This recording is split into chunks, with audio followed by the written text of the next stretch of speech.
Good morning, everyone, and welcome to Coffee and Football, presented by John Donovan and Longhorn Wealth Management Group. I'm your host, Blake Monroe, where I'm joined every day by Bobby Burton and Jerry Hamilton.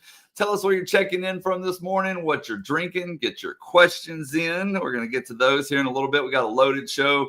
Marcus Myers is going to be joining us, and we got a lot to talk about, but let's start with some good news. And that's that Texas, of course, won. And then they also got a commitment yesterday, Jerry.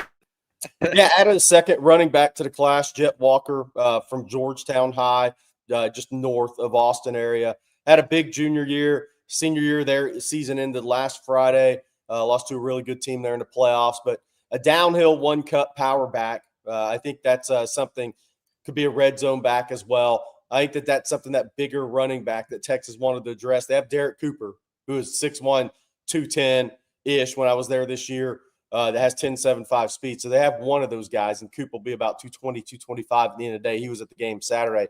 Jet Walker's 6'2", about 210, 215, going to be one of those 225-pound guys as well. But again, as a one-cut downhill runner, he flipped from Minnesota to Texas. He had earlier in his recruitment flipped from West Virginia to Minnesota. He made official visits to Houston, Minnesota, and West Virginia prior to the Texas OV this weekend. But Texas keeps a central Texas area guy home. And again, it kind of addresses the one-cut downhill runner that I think they feel like they really need in this class and in the program. Hey, Jerry, a couple of notes here. Some people were asking last night, what does this mean about Derek Cooper? Is he aware of this? Is this going to change his Derek Cooper retweeted the commitment. He's aware of it. They met each other on the visit this weekend. There's no issue there because Cooper, obviously a tremendous running back himself. Texas want to make sure everybody's good with this, and I think they are. Also, a lot of people don't know this, but Jet Walker actually, I think he's the first football recruit that has been from the city of Lampasas. He spent his first 2 years in high school in Lampasas since my dad knows this name, Johnny Lamb Jones from Lampasas. So moved to Georgetown for his junior year, had over 2,000 yard rushing. Jerry, you mentioned his season this year, finished with over 1,400 yards on 193 carries. Over the last 2 years, Jerry, he's accounted for 61 touchdowns. And so when you mentioned that red zone effect and what he can bring to the table, that's part of it. But as you mentioned, Jerry, it was just a piece of what was going on in Austin from a recruiting perspective this weekend. Blake, if you don't mind, bring up all those recruits that were in town, and we'll talk a little bit about them now because Texas went heavy on this Arkansas game. Jerry, you've been mentioning it for more than a month now that this was going to be the one they kind of circled. What happened this weekend? Yeah, Bryson Martinez and Richard Anderson, those are the marquee names this weekend. Both those guys committed to LSU. They're both going to wait to see who the LSU coach is. So signing day is 9 days away from today. So those guys are going to wait, and it goes, obviously, signing day is 3 days. But they're going to wait to see who the LSU coach is, whose name is called as the next LSU coach. If they like that, I think it'll be. If they like the coach, I think it is tough. If they don't, balls up in the air. But Texas getting both those guys on campus, a really, really good job by the Texas staff getting Richard Anderson on campus. Obviously, Martinez, that was his second visit this month. But I think that's going to be the whole deal there is who is LSU going to hire and when. Caden Scher, also from Georgetown, Stanford commit. I think there's some positives there with Texas. So we'll see. We'll see how that one plays out. Rocky Cummings, very interesting.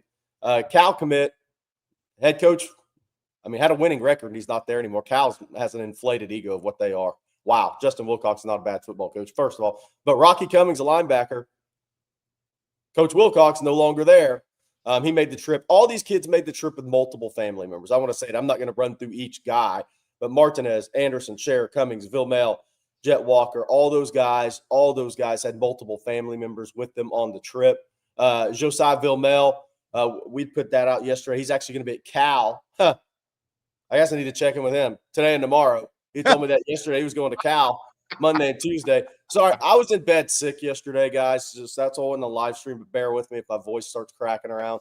I was down for the count yesterday. After this, I got better text Vilmel, see where he's actually going to be today, because it's not going to be Cal, I don't think. But then obviously that is a Texas leads, Arizona State, Baylor, Arizona, Cal potentially, and he's visiting Kansas State this weekend. Then he'll have a decision close to signing day. But Texas in a pretty good spot there. Also some unofficial visitors, unofficial commitment, guys that are committed, guys that aren't committed. 26. We're not going to really press any 27 stuff now. 26 with signing day being 9 days away. But Jamarian Carlton was back on campus for the second time in November. That's generally not a good sign for the team he's committed to, unless it's an LSU situation where the head coach has been fired. The difference here is the head coach has not been fired. So, But probably worried at this point. The head coach for Baylor got the old, we're going to keep you notice. That's not well, that sounds good. It's nice. Mike Norvell at Florida State got the same kind of commentary too yesterday, Jerry. There's a lot of coaching news that actually came out this weekend. But long story short, we do expect more recruiting news in the next several hours. So we'll see what happens there. But the Longhorns now 8-3 coming out of that Arkansas game. Those recruits, Jerry, were treated to some fireworks early in the game for the Longhorns, no doubt about it. And so we'll talk about that. But first, I want to say thank you to our sponsor. Each and every Monday's edition of On Texas Football is brought to you by our friend John Donovan over at Longhorn Wealth Management. John's a proud Texas Ex's Life member whose wife and 6 siblings are also UT grads. It's his family passion for the Longhorns that led John to create Longhorn Wealth Management Group more than 30 years ago, and dedicated to providing investment, retirement, insurance, and estate planning services and solutions to Longhorn families and friends across the nation. John predicted we would win by 17 last week. Well, we won by 15. So he's staying positive and predicting UT 34-27 over the Aggies. John is also offering all OTF fans a free 90-minute private consultation to learn how working with a certified financial planner can help you maximize your wealth, minimize your taxes, and ensure your legacy. Schedule a free 90-minute private consultation today. Call Longhorn Wealth at 972-707-4900 or go online, www.longhornwealth.net. Go Longhorns, beat the Aggies, and hook them. All right, guys. Well, we do have a lot to talk about, and we haven't even touched on Texas beating Arkansas 52-37. Of course, Marcus Myers is here, so I'm going to go ahead and bring him in, and we can just all discuss it together. Good morning, Marcus. Good morning. Can y'all hear me all right? Yeah, you're a little low. You're a little light. You got it. Okay. Were you busy screaming at the game or something? You and Jerry both got sick. I might have lost my voice a little bit this weekend. So, Which secondary got you fired up? Your guess is as good as mine, Jerry. Hey, Marcus, thanks for – I saw you at the tailgate, obviously, before the game. Didn't get a chance to talk to you yet after the game. Longhorns come out and basically Steve Sarkisian said, let's go deep. They had 8 passes. 8 of the 18 completions that Arch Manning had were for more than 20 yards. Yep. I mean, that's a phenomenal number. Parker Livingston, DeAndre Moore, really, connecting on some deep balls or deep passes with Arch. What did you think of how Texas came out on offense and really kind of took it to the Razorbacks? I thought a Razorback offense, frankly, that, has a lot of firepower itself. Yeah, I mean, it was something we talked about Friday in the co-op, right? Like, it's hard to really sustain too many drives against a defense that's that bad. And it's, kind of challenging to talk about anybody else's defense when we've had some of the challenges that we've had. But, I mean, we could have probably done whatever we wanted, except run the ball. But through the air, we were able to kind of have our way. So I was impressed with, the fact that they went out there, took the shots that they took, that they made the plays that they made, opened up yet another game with that quick screen to Ryan Wingo, but got everybody involved. And that was good to see that, Arch spread the ball around. He, for the most part, kept it out of harm's way, made really good decisions. And it just seems like he continues to kind of take that arc that we had been talking about and that he would be better later in the season. Got to see a lot of Emmett Mosley, which, for my money, he should never come off the field, and you'll certainly need that against A&M. Now, of course, you turn to the other side of the ball, and I don't know. Half the time, like, I can't figure out where the bust is coming from and why, which is why, I've not had a ton of confidence on that end. But this is a week where you to some degree, you throw out all the records, you throw out everything you've seen on film, and hopefully you're emptying the kitchen sink, because you have an offense in that's led by Marcel Reed coming to town that's pretty good. Hey, Marcus, so for people that weren't there, what was it like in the stadium? Was it a great atmosphere? Because we were just talking about recruiting, and that stuff matters when kids come into your stadium. Yeah, absolutely. I thought it was a really good atmosphere. The fans were into it. You'll certainly need that. I was kind of wondering about how that would look, given that, you're heading into kind of a long week where, a lot of people are going to be taking off and going to see family and that kind of thing. But people really showed up and showed out. Saw a lot of people down there on the sidelines ahead of the game. It was really cool to see Michael Huff get honored into the College Football Hall of Fame. And so I thought that the crowd showed up, and they made it a point to make noise when they needed to and not when they didn't. So, we're going to need every bit of that on Friday night. I think they're going to get it on Friday night. The one thing I can tell you about this matchup, there will be no love lost with the Longhorns and the Aggies. You mentioned that fourth consecutive week of Steve Sarkisian starting the game with a screen of sorts to Ryan Wingo. Then he goes deep multiple times. I talked with the guys yesterday, and I'm going to talk again later this morning to Coach Shipley and Coach Brian Irwin about the maturation of Arch Manning and what exactly we're seeing. He makes it look, in the last couple of weeks, he's made it look, some deep balls and just passes in general look very easy. They're not. I mean, they're just not. I mean, a lot of people make them, don't get me wrong. They don't make them with the regularity that he's making these plays. What are you seeing from Arch that tells you maybe this guy might be a little special right now, Marcus? Because his game, there's no doubt since Mississippi State, his game's gone up. I mean, he's taken another step. I don't know what that step is going to eventually look like, but it's on a trajectory that's pretty darn strong right now.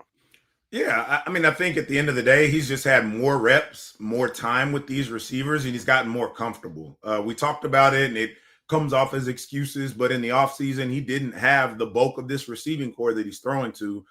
Those are the months that it's most important. Emmett Mosley, who has really kind of stepped it up down the stretch here, wasn't playing for effectively the first half of the season. So I think it's just been a matter of his own maturation, getting more and more comfortable with, what he's being asked to do.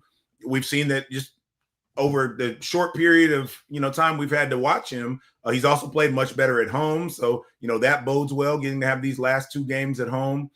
So I think it's just been, this continuation of his growth, him beginning to, kind of just feel more comfortable in the offense and knowing, where people are going to be. And, for the most part, being able to trust them to be there and make the plays that he needs them to make. And then, when his number is called, he does a great job of making sure that he holds up his end as well. And then, I would also say you got to give some credit to the offensive line to give him a little bit more time. At least you have the same set of guys that are there so that, your communication is a little more consistent. It's not perfect. There's still things that need to be cleaned up, but he's moving really well through his progressions. One of the biggest things I've seen is, like, early in the year, he used to do this thing where he would kind of catch a snap and then just immediately turn and lock on one guy. He hasn't done that near as much. He's found ways to kind of move through his progressions as well as protect himself after getting that concussion. I think he's done a really good job of, when he runs it, making sure that he's smart about getting down and, all the different things. And I mean, hell, it looks like he got even some receiving chops out there. So he must have been campaigning with Sark for a Philly special a little bit. And, he went up, climbed the ladder and got it. So I just think, the guys had a ton of talent. Jerry and I did this often, but, the issues were just kind of up here. It was never about physical traits. It was just kind of sticking to it. And, when he gets to the microphone, I think people look at it as coach speak sometimes, where he's just like, yeah, just, got to go back to work. I got to be better. I got to do this. But I really think that's how he feels. I think that's how, he approaches the game and how his family approaches the game. And so the more and more that he's had an opportunity to get reps, I think we just have continued to see him grow. And I still think his best football is ahead of him, but he's playing his best ball that we've seen to this point right now. And that's what you need when you got number 3 coming to town. I'm going to bring up a question for all of us. I want to get everybody's opinion. Which game is bigger for Texas this year, OU or A&M? I think the answer is pretty easy for me. It's A&M because they're 11-0, and you don't want them dancing on your stadium at 12-0. Yeah. But yeah, I mean that's the last thing you want is A&M celebrating 12-0 on your field. Yeah, and the importance of this win for Texas. I mean, 4 things have to happen. I know playoffs. Why are you talking about playoffs? But they're down to 4 things. It was 7 last week. They're down to 4 things. That K-State flop at the end of that game was big. But they're down to 4 things that have to happen to actually make the college football playoff if they beat A&M. It was 7 last week. Now we're down to 4. What are you guys' thoughts? I think it's A&M this year. 100%. Part of that's because Texas beat OU, though. I mean, there's now that they've already beaten OU, I think A&M. Look, here's the reality. I mean, can you imagine if Texas beats OU, beats A&M, has already beaten Vanderbilt, and somehow Vanderbilt gets in the college football playoff? If they win at Tennessee? And Texas will have beaten 3 college football playoff teams. How do you theoretically keep a team out just because they played Ohio State in the preseason or in the non-conference? I mean, Marcus is, I already see him. But I digress. Jerry's question is more about, hey, what's going on? A&M is it a bigger game this year, or is that solely, Marcus, because of where A&M is situated this year? I think it's a combination of all of the above, right? For me, at the time of the season, the OU game was the biggest game. And then you got over that hurdle. And then the Georgia game was the biggest game. And you didn't answer the bell. And now A&M's on the schedule. And so I don't know if I would have said before the season it was that, because I wouldn't have necessarily seen it going the way it's gone on our end or theirs, if I'm being honest. But now that we're here, it has to be A&M, right? I think, for your pride in the state, for us to continue to be able to call them little brother. Look, they are talking noise. Like, they are walking around, they are strutting, they have their chest poked out. And to this point, rightfully so, right? They beat everybody on their schedule. And now they got to come to Austin. So, things could look very different. And you have an opportunity as a Texas team, regardless of what happens in those other 3 things, right, Jerry? If you take care of your one, you give yourself at least an opportunity to have finished on a high note, to have been able to, continue to show a level of dominance over a team that is your in-state rival. And that's exactly what they have to do. Everything else really doesn't matter. And I think that's what you'll probably hear in the media availabilities. That's what Sark has got to be telling these guys, is like, the only thing we can do is control what we can control. And that is playing against A&M on Friday in DKR. And I said there's 4 things that have to happen if Texas beats A&M. Those 4 in no order are, because Texas Tech and BYU will play in the Big 12 championship game in 2 weeks. But Tech needs to beat BYU. That would be 1. Vanderbilt needs to lose at Tennessee. That would be 2. And I'm not going to say Oklahoma's going to lose against LSU at home. They're not. So it's Vanderbilt at Tennessee. That's the one. That's the big one. For me, look, that Georgia Tech loss was big because Georgia should beat them. I know it's a rivalry game and anything can happen. But those are the 2 big ones. And the third one is Alabama plays at Auburn. And while it's easy to sit there and say Alabama will beat them, Auburn's good on defense. So if Alabama stubs their toe, there's been better Alabama teams that have lost at Auburn. And there's been better Auburn teams too when they played them, to be clear. But that's that game right there, Alabama at Auburn. That's a big game. I mean, I don't think Alabama's a juggernaut. So it's not like, oh, they're just going to go in and whip up on Auburn. Auburn's good on their defensive front. They're a really good defensive team. So there's 3 or 4 scenarios out there. Obviously, USC losing at Oregon was a big one for Texas. The other one is Miami at Pitt. Pitt put a beating on Georgia Tech. Now Miami's going to Pitt. That's the 4th one. You're 4 things away from having a legit chance. That's where it's at right now. Yeah, if the ACC only gets 1. Yeah. Which they only deserve. And then you make them choose between you and another SEC school with 2 or 3 losses. But to your first point, Jerry, none of it matters if you don't beat A&M. Yeah. I agree. Yeah. None of it. Hey, Marcus, you mentioned some issues on the back end of the defense. Now, Arkansas has caused those against just about everybody, including A&M. I mean, A&M, they scored 42 against A&M. Yeah. So Arkansas and Bobby Petrino, Jerry likes to call Bobby Petrino and some guys of his ilk play calling witches. Yes. That's his. That's his, because they do it kind of magically and kind of weave everything together so well. You've been a linebacker. The linebackers look like they were lost in coverage at times and didn't fit the run game. Your take on that? And I know you said early on in this interview that you can't really speak to individuals because you don't know the play calls and that sort of stuff. But what did it just seem to you that was happening on the field on Saturday as it relates to those busts or just the tight ends having such a big day again?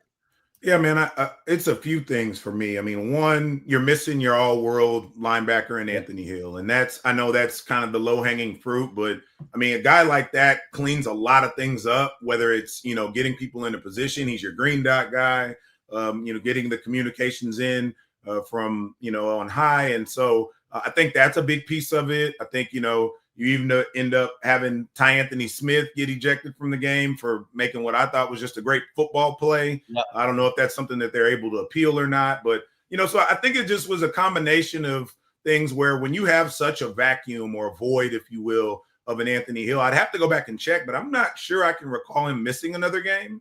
And so while they kind of knew, it's still very different when you get out there against an offense like a Petrino-led, a Taylor Green-led offense. And granted, they did have, we had a lot more success, I guess, against them than A&M did. But we also got to remember there was a period of time there where Taylor Green wasn't in the game. And so, I just want to be mindful of that where, we caught a little bit of a break in that regard. But I think it's just for whatever reason, their coverages aren't necessarily matching up. They're not always getting their depth the right way, maybe not necessarily their eyes to the right spot. But again, to your point, Bobby, I don't fully know every single call that was being made out there. I can kind of put together some aspects of it, but it just seems to continue to be an Achilles heel. Rod said it before the game on Friday. He was like, hey, I don't know who their tight end is. I can promise you he's going to do well against us, right? And so to whatever extent, you have to know that is now, these different traits, right? We know that there are different things that take place throughout these games that, sometimes cause issues for a defense or offense. And, on offense, we've shown that we haven't been able to run the ball. Defensively, we've had those issues in the back end where they hadn't been able to slow up the tight ends. And, I know a lot of people look at even individual players sometimes where you talk about coverage, but like even the other thought for me is, Anthony Hill has made a lot of big plays in coverage at times, not necessarily covering a specific man, but being able to read something quick enough, come off of it and make a play, whether it's the interception against Georgia or other times he's done that throughout his career. So when you don't have that, that's just, it sometimes just puts you in a position where,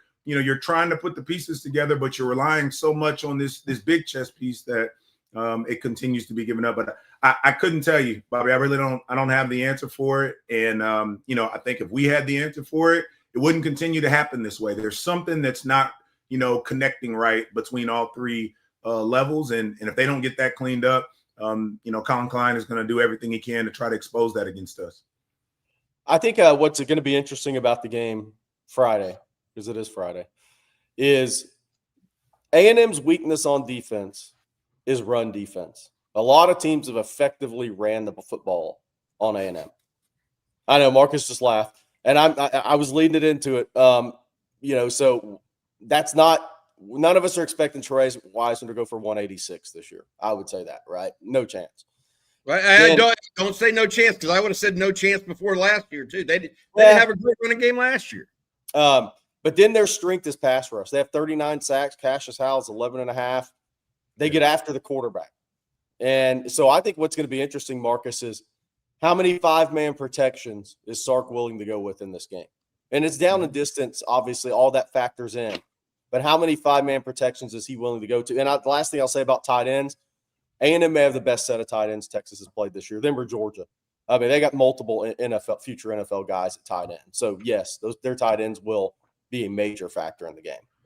I'm more at this point. I'm more concerned about our ability to stop the run, as odd as that may Yeah. sound, because just the way that Arkansas started that game, I I was just I was floored. Like I was losing my mind a bit in the stands. At first, I have some different seats in the stands, and so I had my niece in one area with her best friend, and she turns to me and she goes, "Uncle Marcus, are you going to be sitting by me? Are you going to be screaming?" And I was like, "Nah, baby, I'm gonna go somewhere else today." But yes, I'm going to lose my voice because something's going to happen. So, the way they were running that zone read with Taylor Green, A&M has the ability to do that with better backs. So I am very curious to see if we can make the right adjustments early on. And again, Anthony Hill's a big part of stopping the run game, but I want to see how we make those adjustments, because if you give them the option to just do any and everything, you don't take something away. It's going to be a really long night. And so they've got to find a way to get back to, shoring up some of those deficiencies and stopping the run. Yeah. 30-plus yard, 40-plus yard gain on essentially inside run play to start the game. I will say they used a fullback, Marcus, which no team has anymore. So while for somebody like yourself, been playing football and learned it when you were young, you all learned with a fullback, right? Now they use H-backs and all that. That makes it different, I think. That's like, what, a fullback? What is that? You don't see too much I formation anymore. You do not. And so maybe my only thing is they made him fit that run versus a fullback on the first time, and they did not fit it. So maybe that's that. They did. I thought Texas competed much better, and I went back and watched the game. Much better against the run in the second half. Much better. They clearly said, okay, let's give them some plays in the passing game and put our guys on an island, but we're not going to let them run it down our throat. Even though Mike Washington did get injured, and I think that hampered the rush attack, I thought Texas adjusted and Pete Kwiatkowski adjusted to say no-go on the running game. But we'll see what happens. Marcus, other aspects for this Texas A&M game. Do you have a favorite Texas A&M moment for yourself? I mean, is there something that exemplifies or you remember back in the day from your time as a Longhorn that just sticks in your memory? I don't know if it's anything specific, if I'm honest with you, at least from the days that I played. I will tell you, I can give you this, and I think I heard B-Rob talking a bit this on the after show. For all the success that we had in our years, I think we lost, B-Rob and I, VY, a number of guys redshirted. And so some of us were on campus for 5 years. And for all the success we had, I think we lost 7 or 8 games. We lost against A&M on our senior day in 2006. And I remember talking to a handful of the guys in the locker room, as we were finishing up. And I was like, hey, man, you don't ever want to feel this, right? Because for everything that we had been able to accomplish, that was the one that kind of stuck in my craw a little bit. In terms of the games themselves, it wasn't, I don't know. I always felt things were a little chippier with the OU guys, even the Tech guys to some degree, than it was A&M. We knew a lot of them. A lot of us had been recruited to both places. And so, the animosity is much higher, I think, for the fan bases, maybe to some degree, than the players. But the thing that stuck out to me was that we lost that game, and it was a weird game. Colt got hurt, I think. It was kind of cold and rainy and, really low scoring affair. And so, when I look at this, you want to make sure that you're putting out, the best product you can on the field on Friday so that you don't have that feeling. When I look at, again, kind of what I'm thinking about as important for this particular game, the reason I mentioned stopping the run is for all the, for all the credit that Marcel Reed has gotten, sometimes he can be a little loose with the ball. And so, there's some opportunities to make some plays out there. As good as their receivers are, if you can kind of, put him in some obvious passing downs. And I don't know if we mentioned it on this show or not, but I was really, really impressed with the way Cade Phillips has stepped up and kind of seemingly grabbed that position by the horns, no pun intended. So, as I talk about this game, these are the types of games where, you really can be remembered, and there's opportunities out there for guys to make plays to, really cement kind of a legacy, if you will, or, put a nice stamp on this season and what they've, been working towards. Hey, Marcus, to your point, And I'm not saying they can pull it off. But A&M wants to beat Texas how Georgia did. They want downhill run game over the course of 4 quarters because they are a physical run team. They are a physical offensive line. That is the way Elko's built that team. That's what they want to do. That's kind of like take your heart mentality in a run game, right? Can they pull it off? I don't know. But they're definitely, Marcus, going to try to do it. I think you're spot on with that. Hey, by the way, did you ever go to the game as a recruit? A&M Texas is a game. Do you remember? Did you ever go as a recruit? I'm sure I did. Man, it was really memorable. I can't. It's one of those deals. I've had a few hits to the head, man. I can't remember specifically, Jerry. I remember more of the OU ones. I'll be honest with you. Yeah. I do. Yeah. All right. Marcus, thank you so much, buddy. We appreciate you as always. Thanks for being part of the OTF team here. We'll see you again on Thursday night with Rod Babers and Coach Shipley. You guys doing the live stream every Thursday night. Take care of yourself, Marcus. Have a good one, buddy. All right, y'all. All right. Have a good week. Hook 'em. All right. Blake, it's time for Blake to get going and do a couple of ad reads here. That's right. This morning, I need to tell everyone about one of our sponsors. That's Huel. You ever have those mornings where you're running out the door, no time for breakfast? That was me pretty much every day, but now I've got Huel. When you're running from getting the kids off to school to working out to doing the show, having a full meal in under 30 seconds is huge. For me, it means more focus, steadier energy, and none of those hangry mornings that used to sneak up on me. Plus, it's packed. 35 grams of protein, 6 grams of fiber, 27 essential vitamins and minerals, no added sugar, it's gluten-free, and it's under $5 a meal. That's hard to beat. I've also added their daily greens ready to drink to my routine. Today, I had peach. First impression, smooth, light, and honestly just way better than any greens drink I've tried. It's only 25 calories with 4 grams of fiber, 1 gram of sugar, and it's developed by actual nutritionists and dietitians. Now, Huel really does make healthy eating simple, and they just rolled out into Target stores nationwide. Get Huel for 15% off as a new customer with code ONTEXAS at huel.com/ONTEXAS. Use the code, fill out the quick post-checkout survey, and you'll be supporting the show as well. And then also want to tell you about Prize Picks because we make decisions daily, but on Prize Picks, being right can get you paid. And it's simple. You just pick more or less on 2 to 6 player stat projections. If you get them right, you can cash in, win up to 2,000 times your money. It's absolutely the best way to get in on the sports action in more than 40 states, including California, Florida, Georgia, and right here in the great state of Texas. And I'm waiting on all those projections to come out for college football, which should be out any time now. So I'll be keeping an eye on that. But don't forget, they have college football. They have college basketball, NBA, NFL, esports, tennis. I mean, they have it all. So go check them out. Make your own picks in less than 60 seconds. Turn your sports opinions into real money. Download the Prize Picks app today. Use code ONTEXAS to get $50 in lineups after you play your first $5 lineup.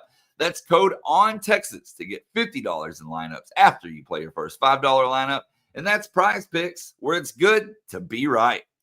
And Bobby, I'm gonna let you tell everyone about one of your favorite places. Oh, I was making Jeff really hangry on Saturday at the tailgate show. We had it at Kirby Lane Cafe over there on Guadalupe on the drag. And I'll tell you what, Blake and Jerry, they have a pecan pie pancake right now. Jeff, as soon as that show was over, Jeff made no qualms about going in on that thing. Kirby Lane All Day Cafe is serving up chef-driven, scratch-made recipes and the local Austin vibe we all love. Now dinner's better than ever, too. We're talking chef-driven entrees, seasonal specials, and craft cocktails designed to elevate your night out, whether it's date night, family night, or just catching up with friends.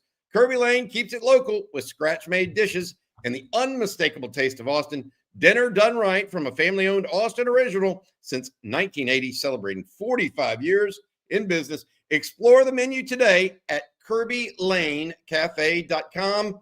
Do not ever forget about Kirby Queso, by the way. I was asked by an out-of-towner that is not a Texas native, what's the difference between like cheese dip and queso? You can taste the difference if you just try Kirby Lane Queso. I'll tell you that much.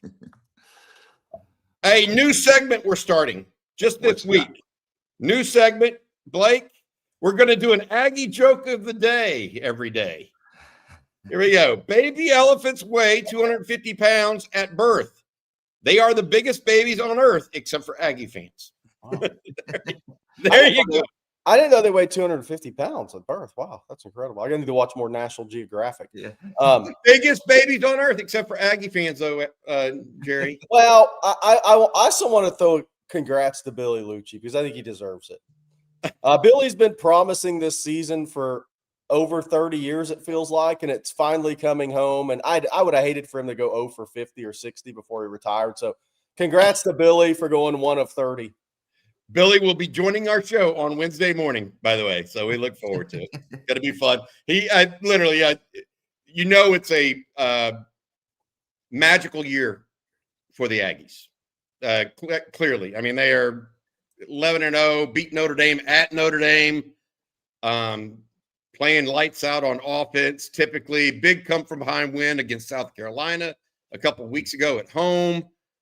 Just a lot of magical things happening in College Station. So that's why when they come to Austin, we want to stop the magic, frankly. But we'll talk with Billy on Wednesday.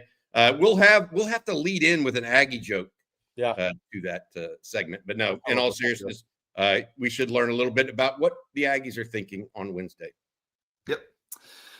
There's been some comments in the chat here. I'm trying to find where it went, but lots of college football news now. One of the more interesting things that came out this morning is that Art Briles, guys, has been hired to D2 Eastern New Mexico, apparently. So Art Briles returning to the coaching ranks. With an over $1 million buyout if he leaves, which is kind of if he leaves before 3 years. Yeah. That's pretty wild. The only prediction I'll make on that is he'll have Eastern New Mexico in the D2 semifinals probably in 2 or 3 years if he's still there. Yeah, they will win. Yeah, they will win. They will win. It's at what cost sometimes is what you wonder. But hey, other news in college coaching ranks, and we hit on this briefly. Justin Wilcox, the head coach at Cal, was let go yesterday. The guy, look. I know they lost to Stanford, but what do you expect at Cal? It's unbelievable. I mean, what are they, 6-5? I mean, they I don't know. I mean, I don't know what people expect at certain places. Also, Chip Kelly, the Las Vegas Raiders offensive coordinator, is being let go. Obviously, he has some history out in the Pac-10. Well, that's no longer in existence, really. I guess out on the West Coast, maybe that's one. Wilcox, by the way, was Sark's defensive coordinator at Southern Cal. So the two do have a history together. We'll see if that becomes something that's interesting in the offseason. Other news and notes, Dave Aranda will remain at Baylor. That came out over the weekend. Mike Norvell at Florida State will remain at Florida State for another year. They gave him the dreaded vote of confidence as well. Any other coaching news? I guess we're all waiting on this Lane Kiffin saga. Jerry, he's visited, or his family's visited, both Gainesville and Baton Rouge. There's rumors that his son is already enrolled for next semester at a Baton Rouge high school. But this is Jimmy Sexton. Also some rumors of late that Ole Miss is trying to make things interesting to keep him to stay. So Jimmy Sexton's just out here playing puppet master right now, as usual. He is.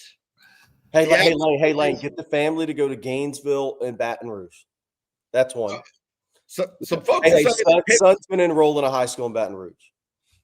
Some folks are saying that Penn State, by the way, is closing in on a hire that some people don't see coming. Yeah.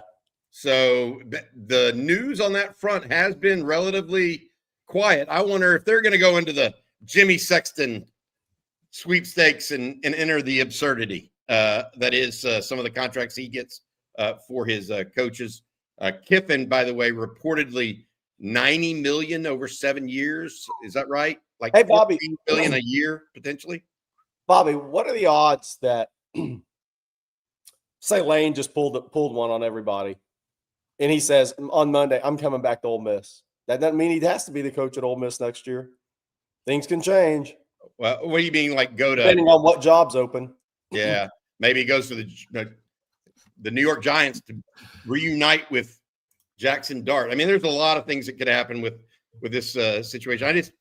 I find it interesting, and this is something that Nick Saban brought up on College Game Day, Jerry. The NFL has it right in that they have their season and nobody can move during the season. You can get fired during the season, but nobody can really move during the season. Then you have off season, then you have draft, then you have, all this other stuff. And then you go into summertime and have all your workouts, et cetera. What Nick Saban was talking about with all these coaching movements, because look, if you're LSU, you absolutely want to coach by next week. Yes. So that you don't get hosed in recruiting. Yes. And so that you're prepared for the transfer portal. Fair. I think we all think that's fair, right? But think about what it does to Ole Miss. Ole Miss maybe going to the college football playoffs. That's another game that they could lose, Jerry, by the way. Mississippi State beats Ole Miss. All of a sudden, Ole Miss is out maybe on playoffs. But my point being, think about it from their perspective. They could be losing their coach the Monday after they legitimately make the college football playoff. Yeah. And you can't blame Lane Kiffin for taking a pay raise. I mean, $14 million, yet here we are. It's the state of college football, and it's further reason why things look great on the surface in so many ways. I mean, the viewership numbers are astronomical right now. College football it's the second most popular sport in America behind the NFL. Period. I mean, the Major League, all these numbers, there's no two ways about it. The problem that we have right now is that everything behind the scenes is a complete and total mess from a structural standpoint, whether that is NIL / payment to players and Texas Tech over the weekend. If you missed this, Texas Tech, Cody Campbell and the Board of Regents for Texas Tech came out and said they're not signing this capitulation letter essentially from the CSC, College Sports Commission. And so, unless there are major changes to that, they're just not going to sign it. So yeah. I'm assuming other teams feel, and their lawyers, general counsels feel similarly. I mean, there's just so much behind the scenes with college football that we have to improve. I think the coaching situation and the timing of it needs to be one of them, because look, if Lane Kiffin, if I were Ole Miss and Lane Kiffin's going to take the LSU job, I don't want him coaching LSU, or Ole Miss in the playoffs. No. And that's kind of a tragedy for not just for Ole Miss, but for his players. Yeah. But if a man's going to get a $6 million a year pay raise, I mean, you're supposed to tell that guy no. I mean, not that he doesn't already have enough money to do whatever he wants to. I mean, no offense, he lives in Oxford, Mississippi, not an expensive place to live. He's making millions of dollars. My point is, you're supposed to tell a guy not to take a $6 million a year pay raise? Yeah, no chance. And all of his assistants probably get huge pay raises and what it does for their families.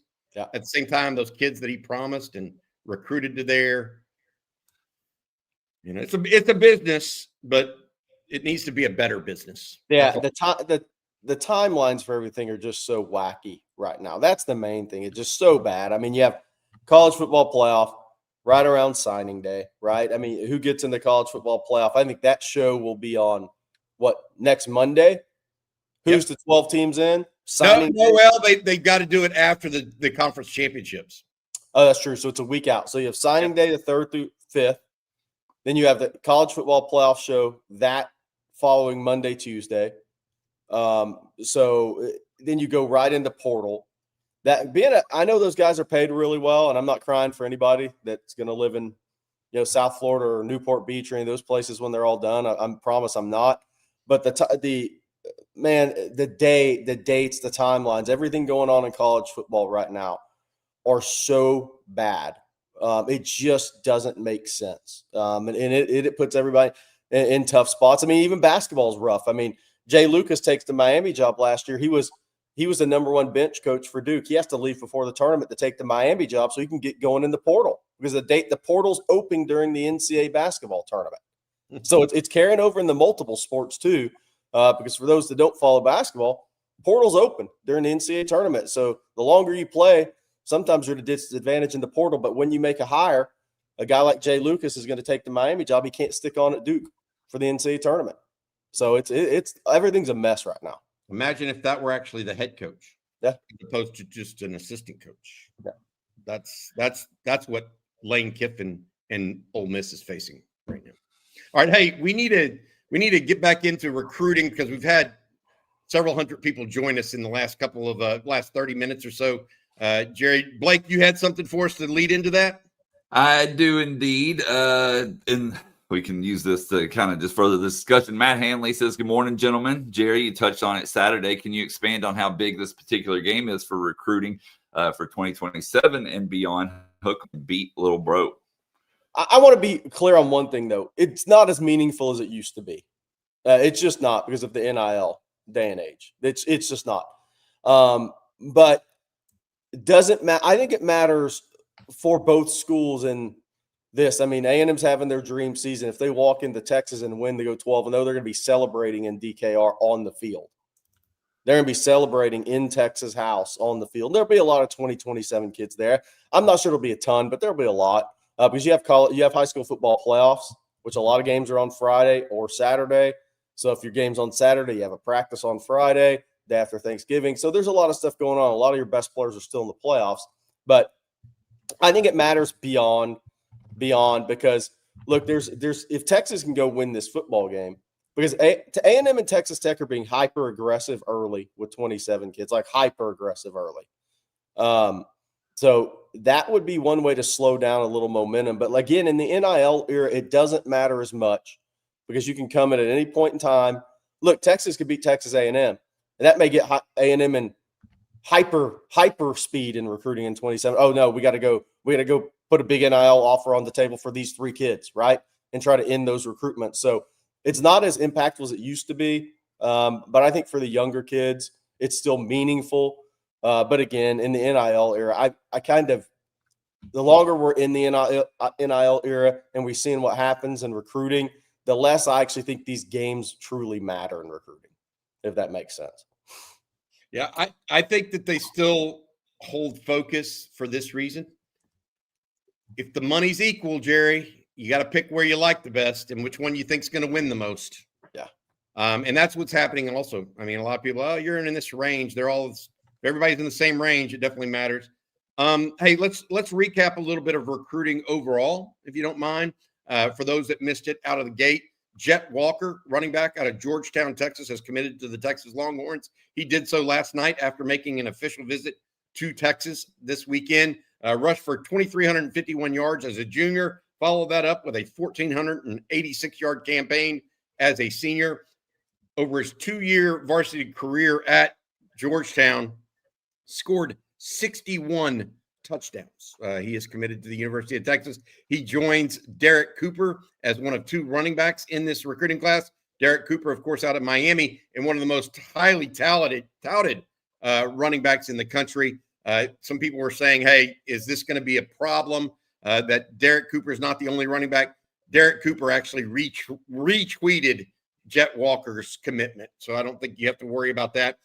Blake, do us a favor also and give us the lowdown or the list, if you would, of all the people that visited Texas as well this weekend. Bryson Martinez out of Gonzales, Louisiana.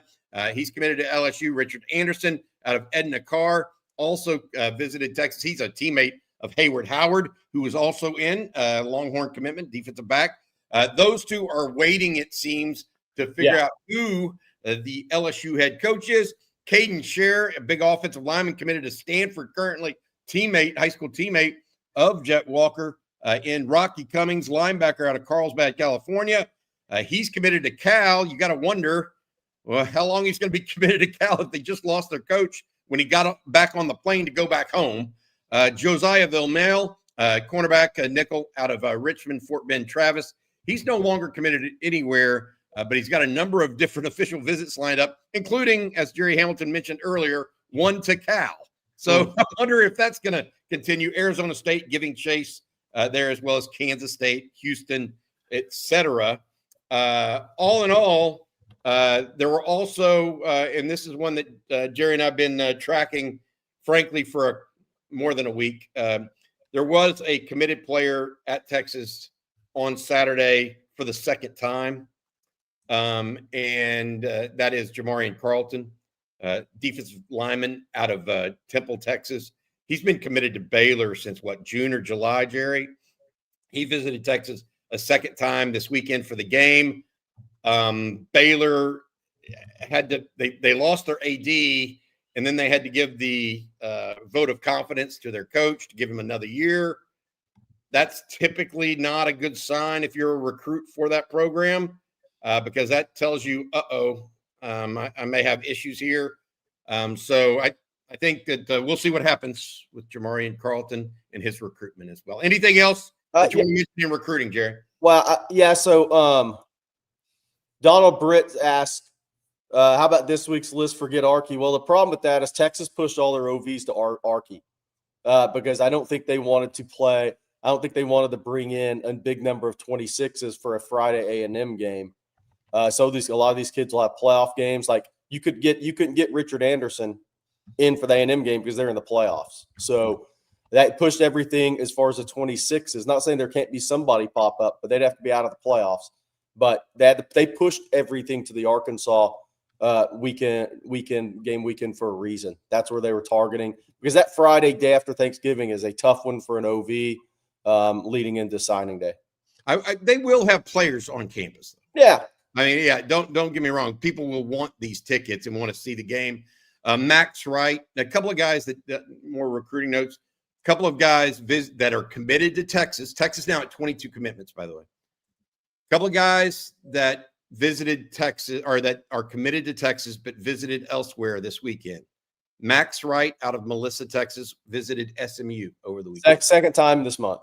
Yeah, offensive lineman. So Texas, you got to be a little bit wary now. He's supposed to be at the A&M game this weekend. Yeah. Again, but that's an unofficial visit, not an official one. And then Vodney Cleveland, one of the big defensive tackles that Texas has committed, also took a second visit to North Carolina. So we're on flip watch, at least on Cleveland for sure, perhaps on Max Wright as well. So. All right, guys, we got more super chats to get to. Let's take this one from the David Mully. Thank you, David. He says, compare Tyler Atkinson to Anthony Hill. Can he fill his role? Different players. Anthony Hill's a downhill guy. Not that he doesn't make some plays in coverage, but he's not a turn and run guy in coverage, right? He's not a natural coverage guy. Tyler Atkinson is a better space player in coverage to this point. And coming out of high school, we'll see how they develop, but they're different players. Tyler Atkins is more of the rangy guy, sideline to sideline guy. He can rush the passer, don't get me wrong, but Anthony Hill is a pretty special see ball, hit guy, carrying ball guy, downhill linebacker that will play off the edge in the NFL some, I think. So they're two totally different players for me. Hey, Jerry, it's like Anthony Hill is a power athlete. Tyler Atkins is more of a deer. Does that make sense? Like Derek Johnson, Tyler Atkinson's build and range would be more akin to a special player like Derek Johnson, whereas Anthony Hill is more of that power. I mean, Anthony Hill could have been an inside runner and a fullback for this Texas team if he wanted to. I think Atkinson is a and I don't say this lightly because I think Ty Anthony Smith's going to play in the NFL, is a better version of Ty Anthony Smith coming out of high school. That's kind of what I would say to that. I mean, Tyler's he's an instinctive kid. I think Ty Anthony's an instinctive kid. By the way, that's a big loss that Ty Anthony missed the first half if that holds Friday. But I think there's more similarities there in the way they play and who they are versus Anthony Hill. And we're going to stay on Anthony Hill for just a moment. We got a super chat here from AJ Escueda. Hope I'm saying that correctly. My apologies if not. What will Anthony Hill wear if he does play Friday? Does that mean, do you think he'll wear a 60, number 60? Is that what the question I think, is? yeah, I was wondering if that's what they meant was Somebody numbers. asked that earlier in the chat. I have no idea. Could be. He'll definitely be wearing the green dot. We know that. Yeah. I don't think anybody was Saturday. Yeah, it didn't look like it at times, right? I don't know. I mean, we'll have to wait and see exactly what is decided. Sometimes linebackers, big-time linebackers that have made history at the University of Texas will wear number 60, somewhat in honor of Tommy Nobis and some guys that have worn it after that at times, whether that's, I don't know, Brian Jones wore it a couple times, and Britt Hager wore it, some guys like that. So Derek Johnson wore it, I think, for a game as well. Dusty Renfro, in honor of the legacy at Texas. Let's update everybody on Sark's schedule today, Bobby. 11 o'clock today. Thanks, Jerry. Yeah. 11 o'clock, Sark will be on talking Longhorns, and not only this game, but not only this Arkansas game, but looking forward to Texas A&M. Some Texas players will also be available to the media. We'll hear from them as well. So it is a abbreviated week. I want to say this as well for Texas and the players. There will be, I don't think there will be a Thursday press availability like there normally is, because Thursday is Thanksgiving. And so we'll go from there and see what happens. But this may be the only true availability for Sark and players this week. So interesting to see what they have, what the mentality is around the team, and what we're hearing from behind the scenes. Yeah. Hey, we haven't even brought up the line for the game, Blake. No, it's currently at 2.5. 2.5. What it opened at. Favored the Aggies, right? Yes, 2.5. So Texas is a 2.5-point dog there. But it's worth noting that ESPN's their matchup predictor. They still have, I think it was a 51.5% chance for Texas to win. So just a slight little edge there. That went from Texas minus 10.5 to start the year to A&M minus 2.5. Pretty big jump. A&M's had a great season. There's no two ways about it. I mean, they played really, really, really good brand of football on offense in particular. Just tremendous. Yeah, here we go. I got it up on the screen if I can get it. Wrong one. Let me try this again. All right, yeah, and the over-under is 51.5. Okay. So 27-24 games, what they're saying. 20. That's pretty much what they're saying. Is Colin Klein going to get a big job? The Aggie offense coordinator? Well, since some teams have kicked the can down the road a year, what we talked about, how many attractive jobs are there out there for you, the A&M OC, and you have a lot of guys coming back next year? How do you not take Arkansas or Oklahoma State? Yeah, one of those jobs. I don't know. We'll see. Yeah. You got to make it your own. His mentor is Bill Snyder, by the way. And Bill Snyder took a program that was in the dumpster fire and made it very, very respectable over time. And so I think that coaches look for these perfect jobs, and sometimes perfect doesn't really exist. They are what you make of them. So I wonder if my point is, Jerry, I wonder if he's of that mentality, the same as Bill Snyder, as opposed to, wait, I'm going to wait for this really plum job to come available and then take that. Like, would he be a candidate at Ole Miss, maybe? I don't think that doesn't seem like a fit, does it? If you're him, do you hang one more year and then take over K-State if they keep climbing another year? Could. Do we assume Cal's just going to hire Brian Harsin, by the way, because they got to keep the quarterback? If the quarterback, for those that haven't seen Cal, I think is a future first-round pick. Yep. They don't keep him, they're toasty. Yeah. If that guy goes to Miami, Mario will get over the hump.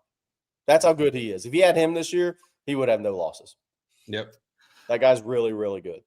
He was committed to Oregon, enrolled at Oregon, then backed out on that in like a day because Dante Moore was going to be the guy.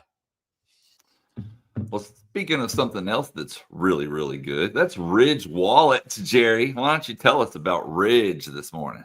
Yeah, I can do that. I mean, look, it's safe, right? It's got unbelievable features.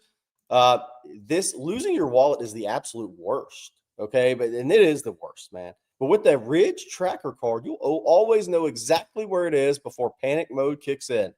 Perfect peace of mind for holiday travel and gifting. Give the gifts that stay out of the junk drawer and find their way into morning routines, travels, and adventures. That is one thing about Ridge. Over 100,000 5-star reviews, proof that Ridge is a gift people love to receive. Ridge just isn't about wallets either.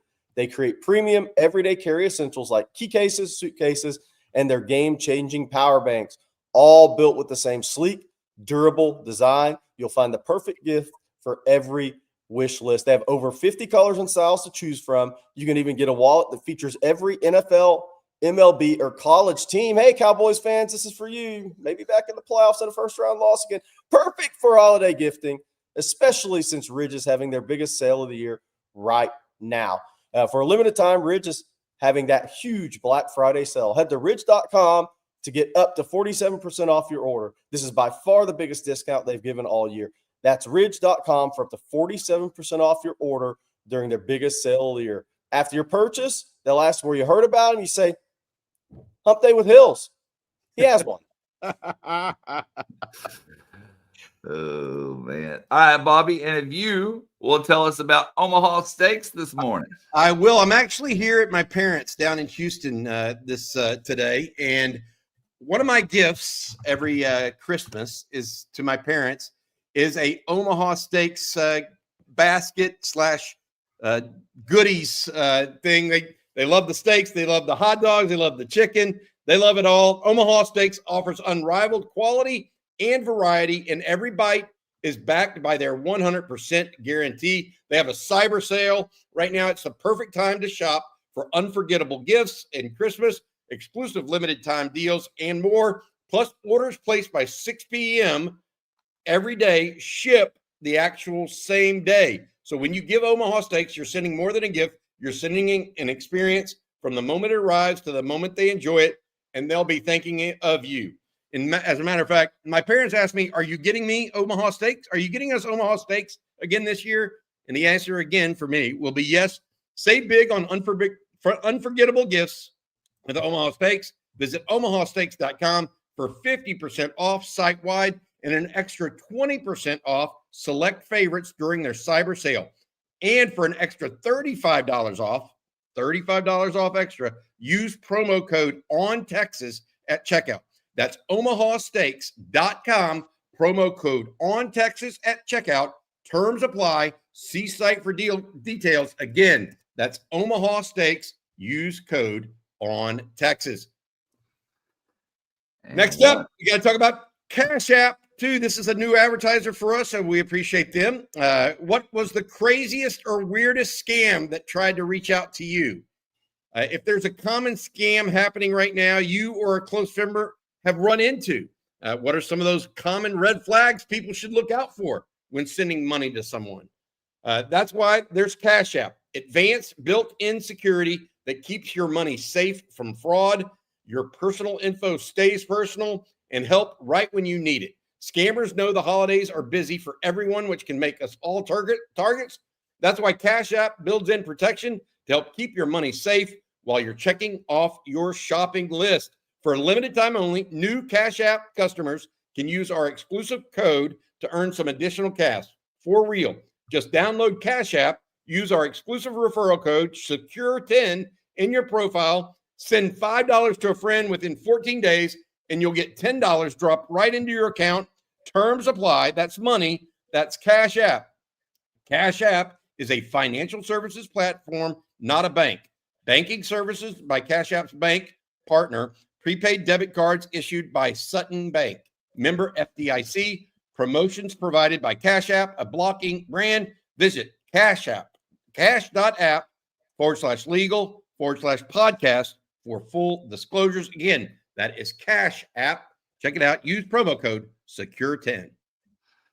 Thank you, Bobby.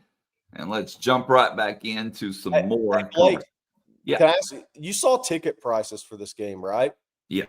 Out of control. Like you have Jimbo Fisher buyout money to get tickets for this game. I need Jimbo Fisher buyout money to get tickets because when when my wife looked this morning, I think the cheapest that she found at the moment were nosebleeds for about $385 a ticket. Wow. So, yes. Wow. Yeah. You can almost make your whole season ticket amount back in this game. Yep. You buy season ticket. Word to the wise: as long as the Longhorns are good, buy season tickets and then resell them. Apparently, Yeah. I mean, just for comparison, the tickets to the Egg Bowl are $118, right? You can go to Utah, Kansas for $8, guys. Georgia Tech $208.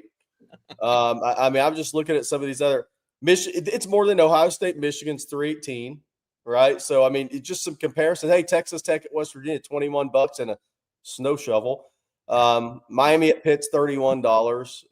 So I mean, if you're just looking around, LSU and Oklahoma 148, and Oklahoma fans are losing their mind. Vanderbilt at Tennessee 130. So that gives you a little one beat Texas. You knew it was coming. All Alabama at Auburn are 390. There you go. Those are your two games this weekend, the two big rivalry games. Michigan, Ohio State. Yeah. Are they even selling tickets for that one? They fell well below. Michigan, Ohio State did? Yeah. Yeah. Really? Yeah. By the way, UCLA, USC's 129. I'd rather go to Manhattan Beach. Obviously, I'd never go to that game. The Michigan, Ohio State's 318. So $65. There's three games. Yeah. 3 over 300. Yep. 3 big games.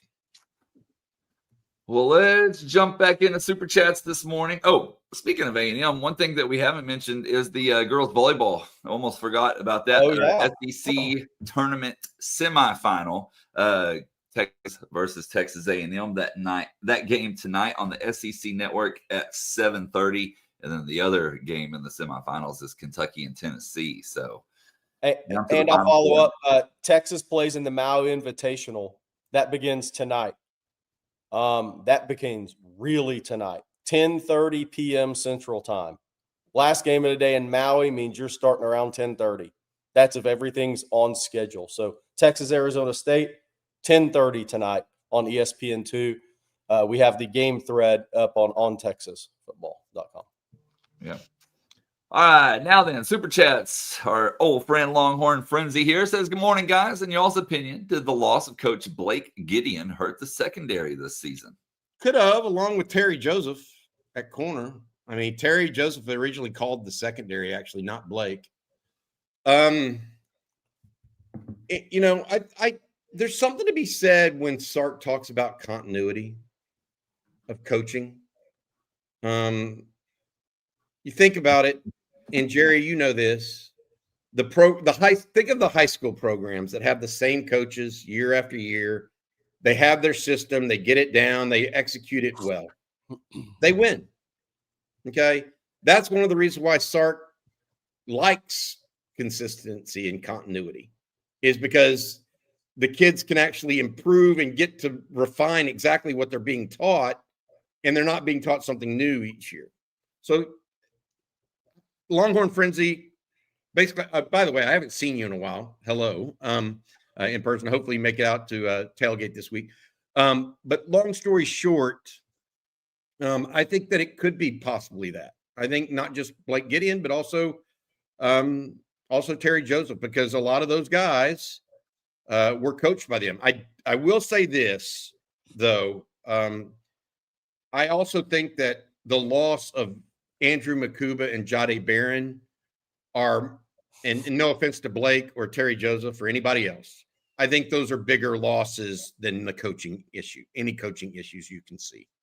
I really do believe that. Both of those guys are starting in the NFL. They're heady players. They're smart players. I think that's been the bigger loss. Yeah, on Gideon, the one thing I would say is, man, he wore the uniform. Those guys missed. Those guys have a way of motivation. Their passion for being at Texas really comes through. And we talk about all the time in the NIL era. These guys aren't, and I may be different than some other people in this opinion, but these guys aren't really playing for the name on the front of the jersey. I'm not going to say all 85, but a high number of them. And to have a guy that can kind of bring that passion as a Texas player, Michael Huff does it, but he's not a full-time staff member, right? Or full-time on the field coach. I mean, he's a full-time staff member, but I think you can't have enough of those guys nowadays because some of that's been lost with NIL. I mean, Kentucky has a $21 million NIL in basketball. You think all those guys, I know they like Kentucky growing up. You think all those guys went to Kentucky and wear the uniform? No. Yeah, it just doesn't work that way anymore. I agree with you that a coaching staff member, you don't have to have a group. You don't have to have 50 of them. No. But some that have worn the uniform, it does carry a certain weight. I've played in this game against the Aggies. I've played in this game against the Sooners. I know what it means to your families and my families and the people. The words carry a different weight, Jerry. They just do because they see you as they see you as a peer at some level, not necessarily because they don't see you as a peer as a coach, but they see you as a peer as you've done this. You get it. Sark can talk about BYU, Utah, right? Right. Now he's coached in these games, so it's a little bit different for him. But my point being, I think that carries some value, and if you can get that across as a communicator, it's tremendous. Yeah. And then our next super chat this morning comes from Bean. Thank you, Bean. He says, I watched a few of their games, and I'm still not sold on them meaning the Aggies. 11-0, still don't believe in their schedule. If they had our schedule, he says they would have 2 losses. I know no one wants to hear that, but A&M doesn't scare me at all. I'm not saying you're wrong, but everybody was saying that about Texas last year too. Because they played a bunch of teams where the quarterbacks were hurt, and everybody said Texas hadn't played a schedule. So same things are being said last year about Texas. They are again about A&M this year. I think confidence is a big part of sports, and they have supreme confidence. Does that mean they're elite team? No, but they have confidence in what they're doing. But I'm not sure. Look, I'm not sure. Even though Ohio State's rolling people in the Big Ten, I'm not sure there's a great football team out there. That'll be proven out. You could see about 6 or 7 teams winning the title this year. I would say they're not perfect, but they're really freaking good. Yeah. The win over Notre Dame to me was phenomenal. Yeah. That was a lot of guts, 4th down play. I mean, that showed a lot of the South Carolina comeback, same thing. Not comparing it, but it was kind of like the Oklahoma State comeback for Texas back in 2004, 2005, that area where it was kind of otherworldly. My take, my thought process here is I don't know that they scare me on defense. I think they definitely have an offense, though, that they have a really good offensive line. They've got really good running backs. They got really good tight ends, and they got speed at receiver. And they've got a quarterback right now that is doing a tremendous job of being a distributor. Okay. So I see. I wouldn't say I'm scared of A&M because I'm not scared of. If you're Texas, you shouldn't be scared of anybody. But I do think they're a good football team. And some Ryan Nelson in the chat said they're 2.5-point favorites in Austin. That is telling them what Vegas thinks about them. Yeah, it's a 5.5 point spread, really. Yep. All right, and then our next one comes from Rocky P. Thank you, Rocky P. We appreciate you as always. The Texas defense that showed up at the end of the second quarter until the fourth when they subbed everyone out is the defense we need on Friday. They seem like they figured things out. I'm calling for a little bro beatdown, 45-21. Sign me up, baby. I will say they did show, and I talked to Rod about this on Second Watch. From midway through the second quarter to the late third, they felt like they did figure something out on defense. And I think what they figured out is stop the run first. Mike Washington went out some in that second quarter, and then Texas really attacked the run game in the third quarter. And Arkansas tried to go there and couldn't do it. That's what happened. And Texas got a chance to actually add points and kept adding and kept running through that Arkansas defense with ease on offense. So I agree with that. They did make some second half adjustments against the run. But all in all, I also want to say this. It's nice to say they subbed out and all that stuff. And I agree with that. But you can't keep giving up 21, 21, and 14 in the fourth quarters. That's the last 3 games. I don't care if it's you're playing nothing but walk on. I mean, that's not a good look. It's not a good look for the defense overall, in my opinion. And don't forget, Arkansas had its backup quarterback in as well. Yeah. And he passed for more than 200 yards in the second half alone.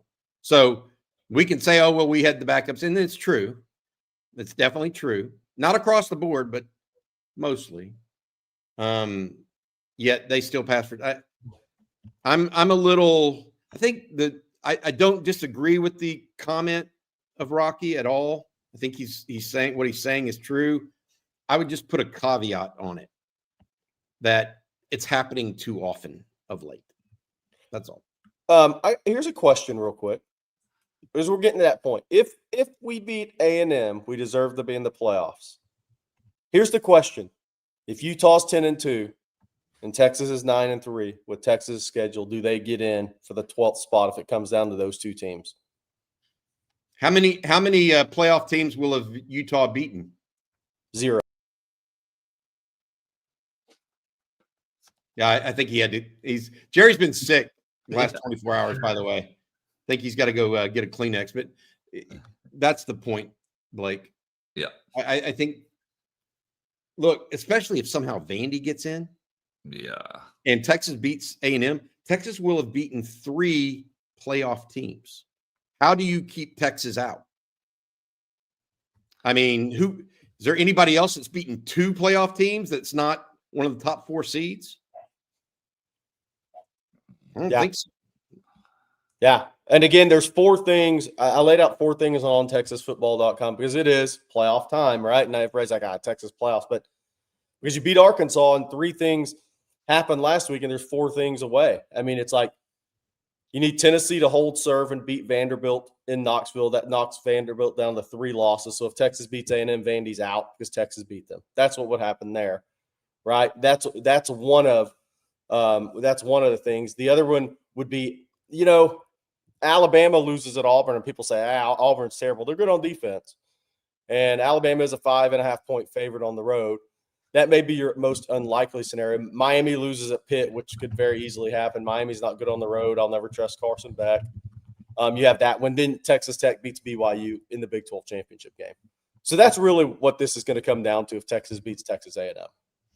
Ole Miss, Mississippi State, too. Yeah. Don't forget, Ole Miss. Kids at Ole Miss care. Distracted by Kiffin. Jeff Levy still looking for that signature win. Jeff, Ole Miss, they lose the Egg Bowl, Kiffin leaves, and they don't make the college football. That would be very, very sad. I don't think it would be. I think that's what so Jeff Carey, to your point, I would be sad for college football. Yeah. Because it's a predicament of their own making. Not that they lose. If they lose, they lose. But the whole Kiffin leaves and they win, you're going to go without your head coach into a college football playoff. That clearly is the reason you're there, by the way. I mean, so Vivek says this Texas even look like a playoff team. I mean, but when you get down to 12 teams, I think it's a good, interesting question. I'm not sure all 12 teams are going to look like playoff. Did Utah look like a playoff team against Kansas State? Kansas State rushed for 500 yards in that game or close to it. That's not a playoff team at home, giving up 500 yards rushing. So, I mean, you're having to go to the wire when you're down 8 in the fourth quarter against Kansas State. So I don't know once you get down to that 12th spot left, I'm sure you can look to point in times for all these teams to say, I mean, some people would think Miami doesn't look like a playoff team.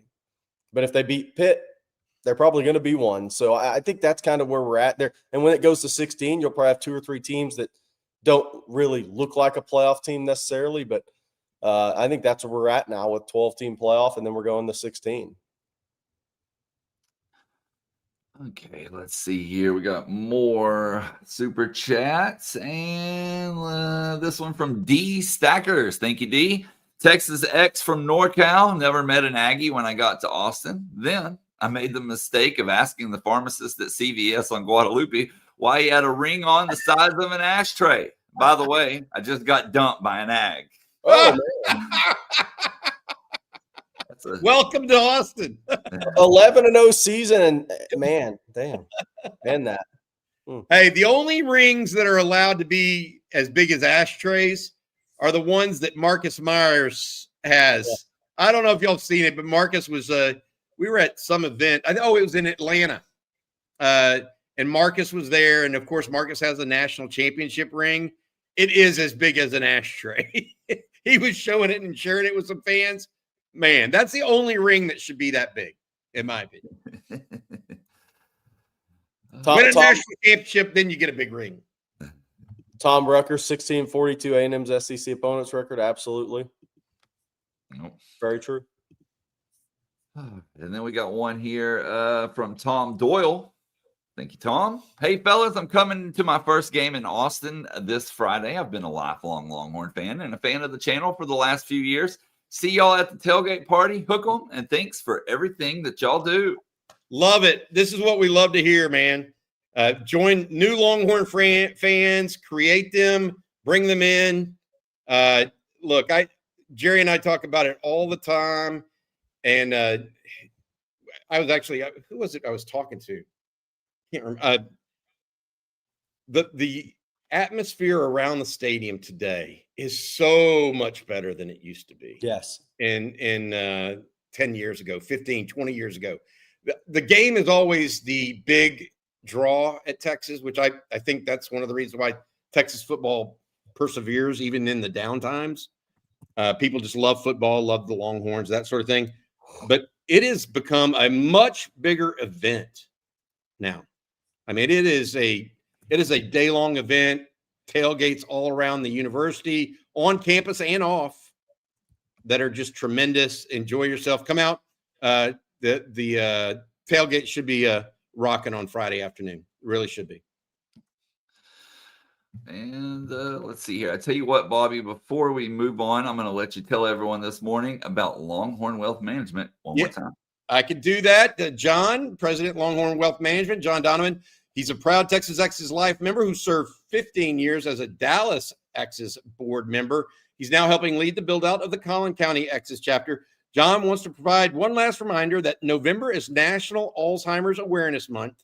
So he's encouraging all OTF fans to review their own long-term care protection strategies. If you want a free 90-minute private consultation for you or yours to review and analyze your risk management profile and any existing policies or plans you may have to ensure you and your loved ones are properly protected, make sure you reach out to John and the Longhorn Wealth team, 972-707-4900, or go online, www.longhornwealth.net, to schedule your free consultation today. Again, thank you to John and his team for sponsoring On Texas Football 3 years now. We appreciate you very much, John. And good to see Joe Diaz at the tailgate on Friday as well, Joe. And Bobby, it's almost Christmas. So now is a perfect time for you to tell everyone how they can get some OTF gear for themselves or loved ones. Oh, absolutely. We've got hats. Jerry's wearing one right now, kicking it. We got hats. We got mugs. We got a new item as well that I've been drinking daily when I'm at home. It's called Cowboy Coffee. It is a coffee that you can drink with us if you would like to.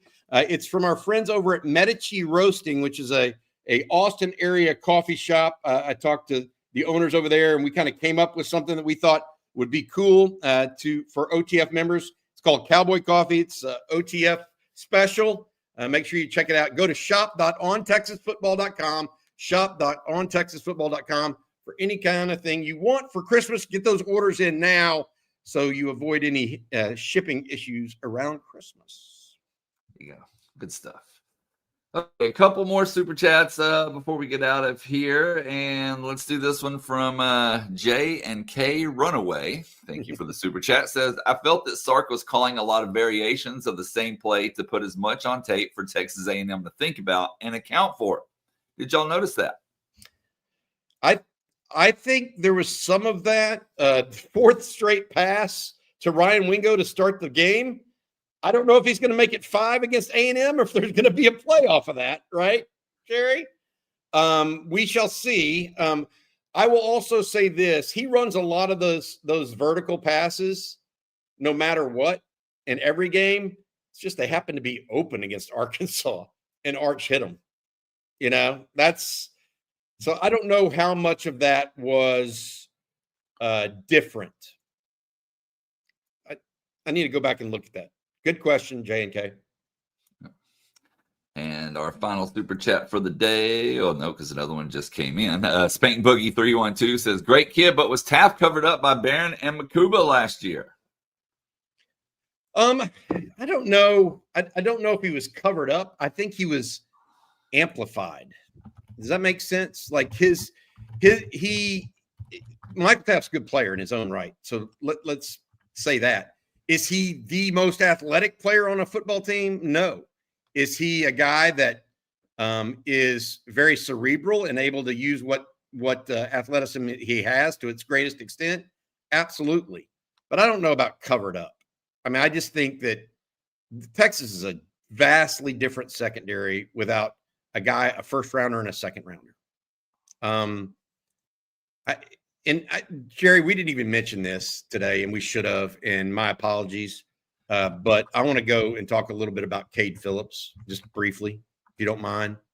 What a phenomenal effort he put forth in his first start. Longhorns on Saturday played 3 true freshmen at the same time in the secondary.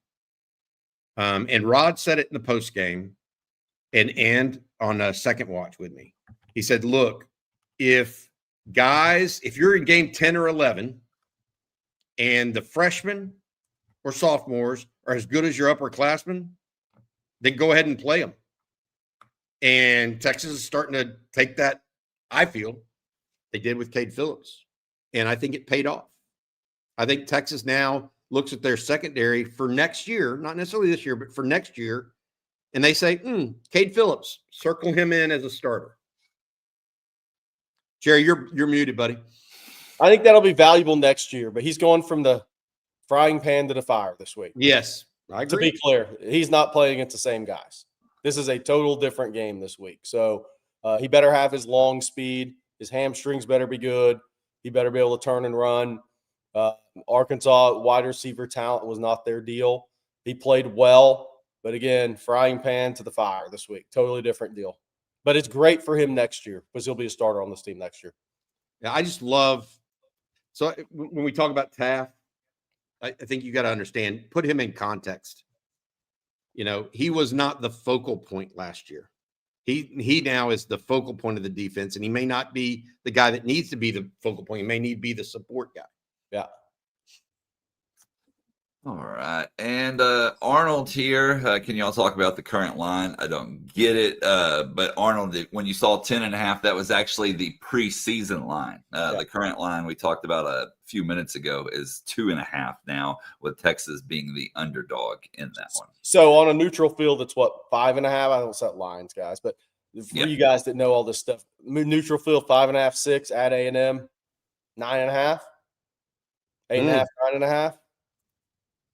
If you set those lines, no, it would just be 3 points because they don't do neutral; they just do home and away. So it's 3 points per. So it'd be 5.5 at A&M. So let's see here. Then I put this up when Marcus was talking a little bit ago. Jabba's oily baby. He said he put this up as a joke. Our coverage plan is like having the general for car insurance. I don't get that one. I may have missed that joke. The general, Shaquille O'Neal. Oh. I can't think of their jingle. I can't think of what their jingle is, but they're like I'm trying to think how to say it nicely. But there you go. All right, guys. Well, that's going to do it for today's episode of Coffee and Football, presented by Longhorn Wealth Management Group. We want to thank them along with Prize Picks, Huel, Kirby Lane, Ridge, Omaha Steaks, and Cash App, all for sponsoring today's show. Bobby, what do you have later today? Well, a couple of things. One, Jerry, it is your job to do the Aggie joke tomorrow. Okay. You got to find the easy. Aggie joke. So That's easy. Okay, well, I'm going to do that. Number two is we are looking for some more recruiting news to happen today. So I teased that a little bit earlier. That is legitimate. And again, I don't control timelines, fellas, but that's a reality. And then three, I'm talking with Bob Shipley and Brian Irwin later today for lunch with the coach. Then we've got Coach Sarkisian speaking at 11 o'clock this afternoon or this morning, as well as our winning drive program tonight. Coach Shipley, Rod Babers, along with CJ Vogel. Full day. It is game week. I will say this. I hope I'm here in Houston. I'm going back to home on Thursday. My kids are coming home for Thanksgiving. I'm excited about all of this. I hope you and yours have a happy holiday season, but let's focus on the Aggies for about 4 more days. And I want to say something real quick. We've had a lot of people ask why their usernames look different on the screen here. Apparently, I think it's a YouTube issue. It started happening on Thursday, so it's nothing that you guys are doing, but it's showing your actual YouTube username versus your display name. So that's why it's looking a little different, but I'm sure they'll get that resolved at some point. They're going to keep it that way, and it's because they said they had too many people spoofing other people's names. Oh. And so YouTube wants to keep it that way. That's what we were told behind the scenes, So that's all it is. That's all it is. That makes sense. Okay, there you go. So now we know. All right, well, we will be back same time, same place tomorrow. Hope you all have an absolutely outstanding day. So for Bobby Burton and Jerry Hamilton, I'm Blake Monroe, and we'll see you then.